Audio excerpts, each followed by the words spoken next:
Today I want to talk to you about shame. It's a very common experience, a very dark emotion that can be utterly immobilizing in our lives. Yet it's something that we very rarely talk about in polite society.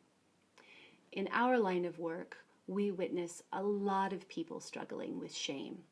There are quite a few men out there who feel shameful for one reason or the other. And there are quite a few partners out there who are the emotional distancers in their relationship who also carry around a fair amount of shame with them. And so shame is certainly not uncommon or unusual. We feel shameful when we're full of regret or embarrassment, or if we're disappointed in ourselves, in our behavior, or sometimes even if we're disappointed in the behavior of a loved one.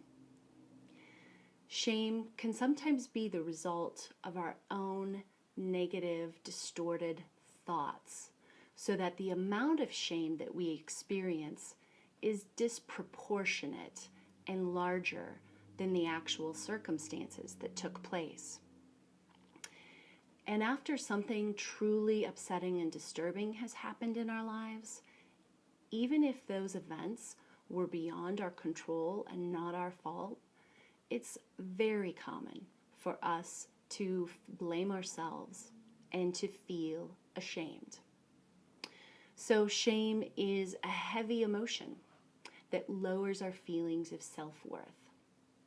In the words of researcher and author Brené Brown, shame is the intensely painful feeling or experience of believing that we are flawed and therefore unworthy of love and belonging.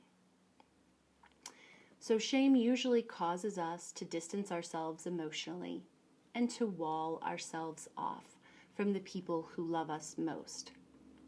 If shame is at play in your life, it's important to resist the urge of avoiding it and instead to find a safe place to discuss your shame so that you can begin to untangle it and slowly begin to figure out how to decrease it.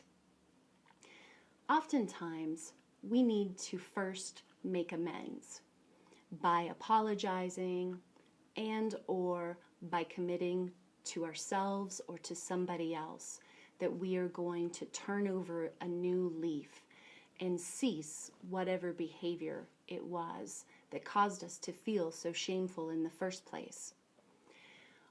Only then can we begin to start practicing self-forgiveness and set down some of the shame that we've been carrying around with us.